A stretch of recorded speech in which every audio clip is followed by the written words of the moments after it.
ಕರುನಾಡಿಗೆ ನಮಸ್ಕಾರ. ಕೆಸೆಟ್ 2025 ಪತ್ರಿಕೆ 1 ಯೂನಿಟ್ 9 ಪರಿಸರ ಅಧ್ಯಯನ.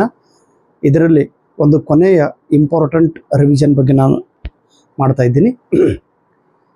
NDMA national disaster management authority, ಇದರ ಫುಲ್ ಫಾರ್ಮ್.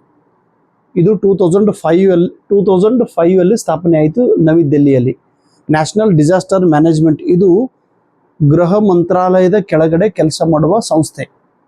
ದೇಶದೊಳಗೇನು ಭೂಕಂಪ ಆಗಲಿ, ಮಹಾಪೂರ ಆಗಲಿ, ಅಥವಾ ಏನಾದರೂ ಡಿಸಾಸ್ಟರ್ ಆಯಿತು, ಮಾನವ ನಿರ್ಮಿತ ಆಗಿರ್ಬೋದು ಅಥವಾ ನೈಸರ್ಗಿಕ ಆಗಿರ್ಬೋದು, ಅದನ್ನು ಕಂಟ್ರೋಲ್ ಮಾಡೋ ಕೆಲಸ ಈ ಡಿಪಾರ್ಟ್ಮೆಂಟ್ ಮಾಡುತ್ತದೆ.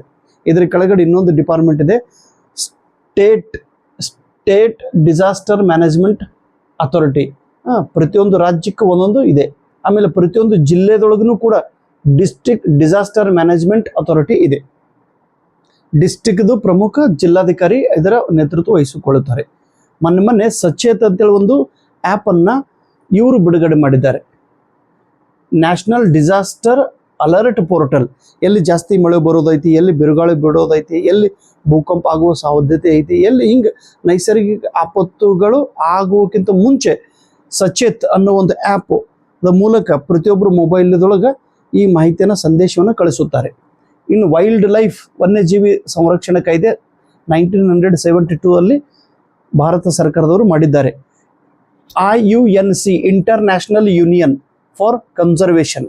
ಕರ್ನಾಟಕದೊಳಗೆ ಒಟ್ಟು 30 ಅಭಯಾರಣ್ಯಗಳು ಇವೆ. ಇನ್ನು ಮಿಲೇನಿಯಂ ಡೆವಲಪ್ಮೆಂಟ್ ಗೋಲ್ಸ್, ದಯವಿಟ್ಟು ನೆನ್ಪಿಡ್ರಿ, ಇಂಪಾರ್ಟೆಂಟ್ ಐತಿ. ಮಿಲೇನಿಯಂ ಡೆವಲಪ್ಮೆಂಟ್ ಗೋಲ್ಸ್, ಸಹಸ್ರ ಅಭಿವೃದ್ಧಿ ಗುರಿಗಳು, ಟೋಟಲ್ 8 ಗುರಿಗಳು ಇವೆ. ಯುನೈಟೆಡ್ ನೇಷನ್ಸ್, ಸಂಯುಕ್ತ ರಾಷ್ಟ್ರ ಸಂಘದವರು ಈ ಗುರಿಗಳನ್ನು ವ್ಯಕ್ತಪಡಿಸಿದ್ದಾರೆ. ಪ್ರತಿಯೊಂದು ರಾಷ್ಟ್ರದವರು, ಯುನೈಟೆಡ್ ನೇಷನ್ದ ಸದಸ್ಯ ರಾಷ್ಟ್ರಗಳು ಈ ನಿಯಮಗಳನ್ನು ಪಾಲನೆ ಮಾಡಬೇಕಾಗುತ್ತದೆ. 8 ಘಟಕಗಳಲ್ಲಿ ವಿಕಾಸ ಮಾಡಬೇಕಾಗುತ್ತದೆ. ಬಡತನ ನಿರ್ಮೂಲನೆ, ಹಸಿವು ಕಡಿಮೆ ಮಾಡೋದು, ಪ್ರಾಥಮಿಕ ಶಿಕ್ಷಣದ ವ್ಯವಸ್ಥೆ ಕೊಡೋದು, ಲಿಂಗ ಸಮಾನತೆ, ಸ್ತ್ರೀಯರ ಒಂದು ಪ್ರಮಾಣ ಹೆಚ್ಚಿಸೋದು, ಚೈಲ್ಡ್ ಮೊರ್ಟಾಲಿಟಿ, ಶಿಶು ಹತ್ಯೆಯನ್ನು ಕಡಿಮೆ ಮಾಡೋದು, ಗ್ಲೋಬಲ್ ಸಹಕಾರತ್ವ ಇರೋದು, ಪರಿಸರ ಸಂರಕ್ಷಣೆ ಮಾಡೋದು, ಹೀಗೆ ಒಂದು 8 ಗುರಿಗಳದವ್ರಿ. ಪ್ಲೀಸ್ ಅದನ್ನು ನೆನ್ಪಿಡ್ರಿ. ಇಸ್ವಿಸನ್ 2000 2000 ಯುನೈಟೆಡ್ ನೇಷನ್ಸ್ ಅವರು ಈ ಗೋಲ್ಸನ್ನು ಡಿಕ್ಲೇರ್ ಮಾಡಿದ್ದಾರೆ. 2050 ತನಕ ಇದನ್ನು ಕಂಪ್ಲೀಟ್ ಮಾಡಲೇಬೇಕು ಅಂತೇಳಿ ಒಂದು ಟಾರ್ಗೆಟ್ ವರ್ಷವನ್ನು ಕೊಟ್ಟಿದ್ರು. ಕಂಪ್ಲೀಟ್ ಮಾಡ್ಬೇಕಂತೇಳಿ ವಿಚಾರ ಮಾಡಿದ್ರು, ಬಟ್ ಕಂಪ್ಲೀಟ್ ಆಗಲಿಲ್ಲ. ಹೀಗಾಗಿ ಮತ್ತೆ ಯುನೈಟೆಡ್ ನೇಷನ್ಸ್ದವ್ರು ಏನು ಮಾಡಿದ್ರು, ಇದನ್ನೇ ಇನ್ನೊಂದು ಯೋಜನೆದೊಳಗೆ ಪರಿವರ್ತನೆ ಮಾಡಿ ಸಸ್ಟೈನಬಲ್ ಡೆವಲಪ್ಮೆಂಟ್ ಗೋಲ್ಸ್ ಅನ್ನೋ ಒಂದು ಕಾರ್ಯಕ್ರಮ ಪ್ರಾರಂಭ ಮಾಡಿದರು. ಇದರಲ್ಲಿ ಒಟ್ಟು 17 ಗೋಲ್ಸ್ಗಳನ್ನು ಕೊಟ್ಟಿದ್ದಾರೆ ಮತ್ತು 169 ಟಾರ್ಗೆಟ್ಸ್ಗಳನ್ನು ನೀಡಿದ್ದಾರೆ. ಇದು 2015 ಪ್ರಾರಂಭವಾಗಿ 2030 ತನಕ ಇದು ಡೆಡ್ಲೈನನ್ನು ಕೊಟ್ಟಿದ್ದಾರೆ. ದಯವಿಟ್ಟು ಇದನ್ನು ನೆನಪಿಡ್ರಿ, ಪರೀಕ್ಷೆಗಳು ಕೇಳುತ್ತಾರೆ. ಎನ್ವಿರಾನ್ಮೆಂಟಲ್ ಪ್ರೊಟೆಕ್ಷನ್ ಆ್ಯಕ್ಟ್ 1986 ಭಾರತ ಸರ್ಕಾರದವರು ಪ್ರಾರಂಭಿಸಿದ್ದಾರೆ. ಇದರಲ್ಲಿ 4 ಭಾಗಗಳಿವೆ, 26 ಸೆಕ್ಷನ್ಸ್ಗಳು ಇವೆ.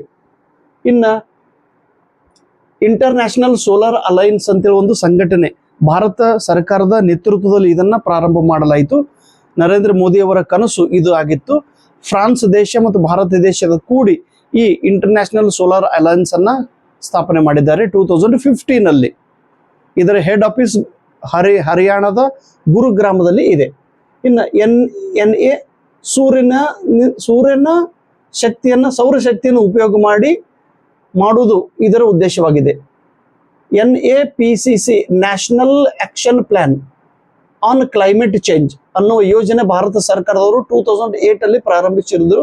ಇದರಲ್ಲಿ ಒಟ್ಟು 8 ಮಿಷನ್ಸ್ಗಳನ್ನು ಬಗ್ಗೆ ಹೇಳಲಾಗಿದೆ. 8 ಯೋಜನೆಗಳನ್ನು ಪೂರ್ಣ ಮಾಡಬೇಕಂತೇಳಿ ಸರ್ಕಾರದವರು ನಿರ್ಧಾರ ಮಾಡಿದರು. ಮೌಂಟ್ ರಿಯಲ್ ಪ್ರೋಟೋಕಾಲ್, ಇದು 1987 ಇದಕ್ಕೆ ಅಗ್ರಿಮೆಂಟ್ ಮಾಡಲಾಯಿತು. ಓಝೋನ್ ಥರವನ್ನು ಸಂರಕ್ಷಣೆ ಮಾಡೋದು. ಓಝೋನ್ ಹವೆದೊಳಗೆ ಸ್ಟ್ರಾಟೋಸ್ಫಿಯರ್ದಲ್ಲಿ ಓಝೋನ್ ಥರ ಇದೆ, ಅದು ಇಂದು ತೂತು ಬಿದ್ದು ಹರಿದು ಹಾಳಾಗುತ್ತಿದೆ. ಆ ಓಝೋನ್ ಪದರನ ಸಂರಕ್ಷಣೆ ಮಾಡುವ ಸಲುವಾಗಿ ಈ ಯೋಜನೆಯನ್ನ, ಈ ಅಗ್ರಿಮೆಂಟನ್ನು ಮಾಡಲಾಯಿತು ಅಂತಾರಾಷ್ಟ್ರೀಯ ಮಟ್ಟದಲ್ಲಿ. ರಿಯೋ ಬ್ರಾಜಿಲ್ ದೇಶದ ರಾಜಧಾನಿ ರಿಯೋ ಡಿ ಜನರಿಯೋದಲ್ಲಿ ಒಂದು ಸಮ್ಮೇಳನ ಏರ್ಪಡಿಸಲಾಗಿತ್ತು. ಆ ಸಮ್ಮೇಳನಕ್ಕೆ ಅರ್ತ್ ಸಮಿಟ್ ಎಂದು ಕರೆಯುತ್ತಾರೆ. ಬಯೋಡೈವರ್ಸಿಟಿಗೆ ಸಂಬಂಧಪಟ್ಟ ಹಾಗೆ ಯೋಜನೆಯನ್ನ ಇಲ್ಲಿ ರೂಪಿಸಲಾಗಿತ್ತು, ಜೈವ ವೈವಿಧ್ಯತೆಯನ್ನು. ಇದನ್ನ 1992 ಅಲ್ಲಿ ಈ ಯೋಜನೆಯನ್ನ, ಈ ಸಮ್ಮೇಳನ ಹಮ್ಮಿಕೊಳ್ಳಲಾಗಿತ್ತು. ಕ್ಯೋಟೋ ಪ್ರೋಟೋಕಾಲ್, ಗ್ಲೋಬಲ್ ವಾರ್ಮಿಂಗ್ ಇಂದು ಜಾಗತಿಕ ತಾಪಮಾನ ಹೆಚ್ಚಾಗುತ್ತಿದೆ, ಅದನ್ನು ಕಂಟ್ರೋಲ್ ಮಾಡುವ ಸಲುವಾಗಿ 1997 ಅಲ್ಲಿ ಈ ಪ್ರೋಟೋಕಾಲ್ ಅನ್ನ ಮಾಡಿದ್ರು. 2005 ಜಾರಿಯಲ್ಲಿ ತರಲಾಯಿತು. UNFCCC, United Nations framework convention on climate change. ಇನ್ನು ಇಲ್ಲಿ ಪ್ಯಾರಿಸ್ ಅಗ್ರಿಮೆಂಟ್ ಅಂತ ಬರ್ತೈತಿ. ಪ್ಯಾರಿಸ್ ಅಗ್ರಿಮೆಂಟ್ 2015 ಅಲ್ಲಿ ಗ್ರೀನ್ ಹೌಸ್ ಗ್ಯಾಸಸ್ ಪ್ರಮಾಣ ಕಡಿಮೆ ಮಾಡಬೇಕಂತೇಳಿ ಈ ಒಂದು ಅಗ್ರಿಮೆಂಟ್ ಅನ್ನು ಮಾಡಲಾಯಿತು. ಗ್ರೀನ್ ಹೌಸ್ ಗ್ಯಾಸಸ್ದಿಂದ ತಾಪಮಾನ ಹೆಚ್ಚಾಗುತ್ತಿದೆ. 6 ಗ್ರೀನ್ ಹೌಸ್ ಗ್ಯಾಸಸ್ಗಳು ಇವೆ. ಪ್ಲೀಸ್ ದಯವಿಟ್ಟು 6 ಹೆಸರನ್ನು ನೆನ್ಪಿಡ್ರಿ. CO2 carbon monoxide, CH4 methane, N2O nitrogen oxide, HFC hydrofluoro carbon, fluorocarbon, sulphur hexafluoro. ಈ 6 ಗ್ರೀನ್ ಹೌಸ್ ಗ್ಯಾಸ್ ಅಂತೇಳಿ ಕರೀತಾರೆ. ಇದನ್ನ ಕಂಟ್ರೋಲ್ ಮಾಡೋ ಸಲುವಾಗಿ ಇದನ್ನ ಮಾಡಿದ್ರು. ಸೊ ಇಲ್ಲಿ ತನಕ ಅತಿ ವೇಗದಲ್ಲಿ ಮತ್ತು ಸ್ವಲ್ಪ ಮಾಹಿತಿ, ಅದು ತುಂಬಾ ಇಂಪಾರ್ಟೆಂಟ್ ಇರುವ ಮಾಹಿತಿಯನ್ನ ನಿಮಗೆ ನಾನು ಹೇಳಿದ್ದೇನೆ. ಎಕ್ಸಾಮ್ಗೆ ಹೋಗೋಕ್ಕಿಂತ ಮುಂಚೆ ಪ್ಲೀಸ್ ಒಂದು ಬಾರಿ ಇದನ್ನ ರಿವಿಷನ್ ಮಾಡಿ ನೀವು ಹೋಗಲೇಬೇಕು. ಇಷ್ಟಂತೂ ನಾಲೆಜ್ ನಿಮ್ಮ ತಲೆಯೊಳಗೆ ಇರಲೇಬೇಕು. ಇದಕ್ಕಿಂತ ಹೆಚ್ಚಿಗಿದ್ರೆ ಒಳ್ಳೇದು, ಇದಕ್ಕಿಂತ ಕಡಿಮೆ ಮಾತ್ರ ಇರಬಾರದು. ಬೋರ್ಡ್ ಮೇಲೆ ಬರ್ದಿದ್ದಕ್ಕಿಂತ ಕಡಿಮೆ ನಾಲೆಜ್ ಇತ್ತಂದ್ರೆ ನೋ. ಬೋರ್ಡ್ ಮೇಲೆ ಬರ್ದಷ್ಟು ನಾಲೆಜ್ ಇದ್ರೆ ಸಾಕು, you will get the result. Actually ನಾನು ಇಷ್ಟು ಶಾರ್ಟ್ ಆಗಿ ಇದನ್ನ ಬರ್ದಿನಲ್ರಿ, ಬುಕ್ದೊಳಗೆ ಜಾಸ್ತಿ ಬರ್ದಿದ್ದೇನ್ರಿ. ಆದ್ರೆ ನಿಮ್ಗೆ ಹೇಳುವಾಗ ಸ್ವಲ್ಪ ಇಂಪಾರ್ಟೆಂಟ್ ಇದ್ದಿದ್ದು ನಾನು ಹೇಳಿದ್ದೇನೆ. ಇಲ್ಲಿ ನೋಡ್ರಿ, 1 2 3 4 5 6 7 8 9 10 11 12 13 14 15 16 17 ಪುಟವನ್ನು ನಾನು ಕೇವಲ ಒಂದು 3-4 ವಿಡಿಯೋದೊಳಗೆ ನಾ ಹೇಳಿನ್ರಿ ನಿಮ್ಗೆ. ಸೊ ಪ್ಲೀಸ್ ಇದು ನೆಟ್ ಎಕ್ಸಾಮ್ ಸಲುವಾಗಿ ಪ್ಲೀಸ್ ಉಪಯೋಗ ಮಾಡ್ರಪ್ಪ, ಪ್ಲೀಸ್ ತಮ್ಮ.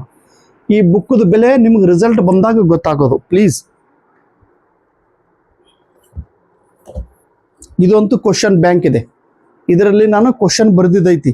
ಎಲ್ಲ ಕ್ವಶನ್ ಅನ್ನು ಎಕ್ಸ್ಪ್ಲೇನ್ ಮಾಡ್ಕೊಂತ ಹೇಳಬೇಕು. ಬಟ್ ನನಗೆ ಹಿಂಗೆ ಟೆಕ್ನಾಲಜಿ ಯೂಸ್ ಮಾಡಿ ಹೇಳಕ್ ಬರಂಗಿಲ್ರಿ. ಅದು ಒಂದು ದೊಡ್ಡ ನಂದು ವೀಕ್ನೆಸ್ ಐತಿ.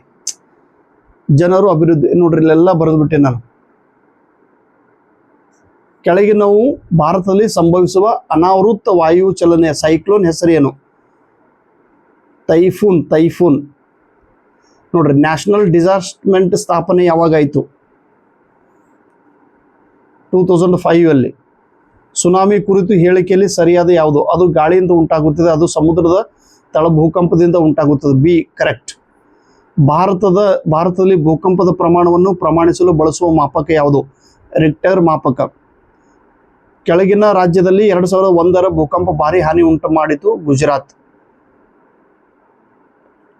ಈ ರೀತಿ ನಿಮಗೆ ಏನ್ ಮಾಡೀನ್ರಿ, ಸುನಾಮಿ ಎಂಬ ಪದ ಮೂಲ ಭಾಷೆ ಯಾವುದು? ಜಪಾನಿ. ಸೊ ಪ್ಲೀಸ್ ಇಂಥವೆಲ್ಲ ಕ್ವಶನ್ಸ್ಗಳನ್ನು ಇದು ವಿಡಿಯೋ ಮುಗಿದ ನಂತರ ಇದನ್ನು ಒಂದು ಸ್ವಲ್ಪ ಓದ್ಕೋಬೇಕು ನೀವು. ಇದು ಓದಿದ್ರೆ ನೆಟ್ ನಿಮ್ಮನ್ನು ತಂದು ಸರ್ಟಿಫಿಕೇಟ್ ಕೊಡ್ತಾರೆ, ಅಷ್ಟು ಇಂಪಾರ್ಟೆಂಟ್. ನಾನಂತೂ ನನ್ನ ಪ್ರಯತ್ನ ಮಾಡಿದ್ದೇನೆ ರೀ. ನಾನು ನಾಟ್ ಅ ಟೀಚರ್, ನಾನು ನಿಮ್ಮ ಫ್ಯಾಸಿಲಿಟೇಟರ್. ಇದನ್ನೆಲ್ಲ ಉಪಲಬ್ಧ ಮಾಡಿ ನಾ ಕೊಡ್ತಾ ಇದ್ದೀನಿ ರೀ ನಿಮಗೆ. ಇದ್ರ ಉಪಲಬ್ಧತೆಯನ್ನು ನೀವು ಪಡೆದುಕೊಂಡು ರಿಸಲ್ಟ್ ಮಾಡ್ಕೋಬೇಕು. ಎಲ್ಲಾನೇ ಎಕ್ಸ್ಪ್ಲೇನ್ ಮಾಡೋದು, ಎಲ್ಲಾನೇ ಹೇಳೋದು ಆಗಂಗಿಲ್ರಿ. ಯಾಕಂದ್ರೆ ನಿಮ್ಮಂಗೆ ನಮ್ಮದು ಜವಾಬ್ದಾರಿ ಅದಾವ್ರಿ, ಮನೆ ಜವಾಬ್ದಾರಿ, ಶಾಲೆ ಜವಾಬ್ದಾರಿ. ಇದು ಇಂಗ್ಲೀಷ್ ಮೀಡಿಯಂ ಕ್ವಶನ್ ಬ್ಯಾಂಕ್. ಇದು ವ್ಯಾಲ್ಯೂಮ್ ನಂಬರ್ 1, ಇದು ವ್ಯಾಲ್ಯೂಮ್ ನಂಬರ್ 2. ಇವು 3 ಬುಕ್ ನೆಟ್ಗಾಗಿ ತಗೊಂಡ್ರೆ, ಇದು ತಗೊಂಡ್ರೆ ನೆಟ್ ಎಕ್ಸಾಮ್ ಗ್ಯಾರಂಟಿ ನೋಡ್ರಿ. ಇಷ್ಟು ರಿಪೀಟ್ ಬುಕ್ದ ಬಗ್ಗೆ ಹೇಳೋ ಉದ್ದೇಶ, ಇದ್ರ ಮೇಲೆ ಕಂಪ್ಲೀಟ್ ನಂಬಿಕೆ ನಂದೈತೆ ತಮ್ಮ. ನೀವು ಅದರೊಳಗೆ ಕಾಗುಣಿತಿಗಳು ತಪ್ಪದವ ಅಂತ ತಿಳ್ಕೊಂಡು ಅದ್ರ ಕಡೆ ಲಕ್ಷ್ಯ ಕೊಡ್ಲಿಕ್ಕೆ ಹೋಗ್ಬಿಡ್ರಿ. ಕಂಟೆಂಟ್ ಅನ್ನ ಹೊರಗೆ ತೆಗೆದು ನೀವು ಸ್ವಲ್ಪ ನೋಡ್ರಿ, 2 ಕೈಯಿಂದನೇ ಚಪ್ಪಾಳೆ ತಟ್ಟೋದು. ನಾನು ಪ್ರಯತ್ನ ಮಾಡ್ತೀನಿ, ನೀವು ಪ್ರಯತ್ನ ಮಾಡೋದು. ಯಾಕಂದ್ರೆ ಇಲ್ಲಿ ನನಗಿಂತ ಹೆಚ್ಚು ಜವಾಬ್ದಾರಿ ಇರೋದು ನಿಮ್ಮ ಮೇಲೆ. ಯಾಕಂದ್ರೆ ಇದು ನಿಮ್ಮ ಭವಿಷ್ಯ, ನೀವು ಹೆಜ್ಜೆ ಇಟ್ಟು ಮುಂದೆ ಹೋಗ್ಬೇಕಾಗ್ತದಪ್ಪ. ಪ್ಲೀಸ್ ನೆಟ್ ಇಂಗ್ಲೀಷ್ ಅದ ಅಂತ ತಿಳ್ಕೊಂಡು ಟೆನ್ಷನ್ ಮಾಡ್ಕೊಳಕ್ ಹೋಗ್ಬೇಡ್ರಿ. ನೀನು ನಮ್ಮ ಸಂಗಮ್ಮನ ಕತೆ ನಾಳೆ ಹೇಳ್ತೀನಿ ರೀ. ಇವತ್ತು ಮೆಸೇಜ್ ಮಾಡಿದ್ರು ಸಂಗಮ್ಮ ಯಾದಗಿರಿಲಿಂದ. KCET ಪಾಸ್ ಆದರು, ನೆಟ್ 2 ಬಾರಿ ಪಾಸ್ ಆದರು, GRF ಪಡ್ಕೊಂಡ್ರು. ಈಗ ನಿನ್ನೆ ಸೆಂಟ್ರಲ್ ಯೂನಿವರ್ಸಿಟಿಗಳು PhD ಅಡ್ಮಿಷನ್ ಸಿಗ್ತಾ ತಂಗಿಗೆ. ಇಂಗ್ಲೀಷ್ ಬರಂಗಿಲ್ಲ ಅಂತೇಳಿ ತಂಗಿ ಅಳ್ಕೋತ ಕೂಡ್ಲಿಲ್ಲ, ಪ್ರಯತ್ನ ಮಾಡಿದಳು, ನೆಟ್ ಎಕ್ಸಾಮ್ದೊಳಗೆ GRF ಪಡೆದುಕೊಂಡ್ರು. ಸೊ ಇಡೀ ಕರ್ನಾಟಕ ಟಾಪರ್ ಅದು. ಅವ್ರು ಮಾಡ್ಯಾರ, ಮತ್ತು ನೀವು ಮಾಡ್ಲಿಕ್ಕೆ ಆಗಂಗಿಲ್ಲ ಹೇಳ್ರಿ. ಮಾಡ್ರಿ ಪ್ಲೀಸ್, ಸ್ವಲ್ಪ ತ್ಯಾಗ ಮಾಡ್ಬೇಕಾಗ್ತದೆ. ಓಕೆ, ಥ್ಯಾಂಕ್ ಯು, ನಮಸ್ತೆ.